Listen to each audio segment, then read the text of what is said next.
ായിരുന്നു. പക്ഷേ പറഞ്ഞിട്ട് കാര്യമില്ല, ഇത് നമ്മുടെ ചാലിയാർ പുഴയാണ്. ചാലിയാർ പുഴയുടെ ഈ ഒരു ഭാഗം എന്നൊക്കെ പറഞ്ഞാൽ നല്ല ആഴമുള്ള സ്ഥലമാണ് ഇവിടങ്ങളിലൊക്കെ ഉള്ളത് എന്ന് ഇവിടുത്തെ ആൾക്കാർ പറയുകയുണ്ടായി. അങ്ങനെ ആകുമ്പോൾ ഈ ആഴമുള്ള സ്ഥലത്ത് നിന്ന് ഈ ഫില്ലറുകളൊക്കെ ഇങ്ങനെ സെറ്റ് ചെയ്ത് വരാൻ കുറച്ച് സമയം എടുത്തു എന്നുള്ളതാണ്. അപ്പോൾ ഇത് കോൺട്രാക്ട് എടുത്ത കമ്പനി ഇപ്പോൾ അതിൻ്റെ ഫില്ലർ വർക്കുകളൊക്കെ പൂർത്തീകരിച്ച് ഈ ക്രെയിനൊക്കെ ഇതുപോലെ ഫിറ്റ് ചെയ്ത് ഗാർഡറുകൾ ഫിറ്റ് ചെയ്യുന്ന ജോലി ഇപ്പോൾ ഇവിടെ തുടക്കം കുറിച്ചിട്ടുണ്ട്.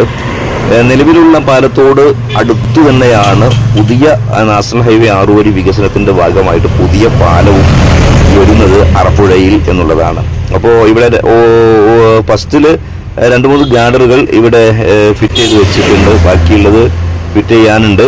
എന്തായാലും ഫില്ലറുകളൊക്കെ മുകളിലേക്ക് പൊന്തി വന്ന് അതിൻ്റെ ജോലികളൊക്കെ കഴിഞ്ഞ് ഇതുപോലെയുള്ള ഗാർഡറുകൾ ഫിറ്റ് ചെയ്യുന്ന ജോലിയാണ് ഇനി ഇവിടെ നടക്കാനുള്ളത്.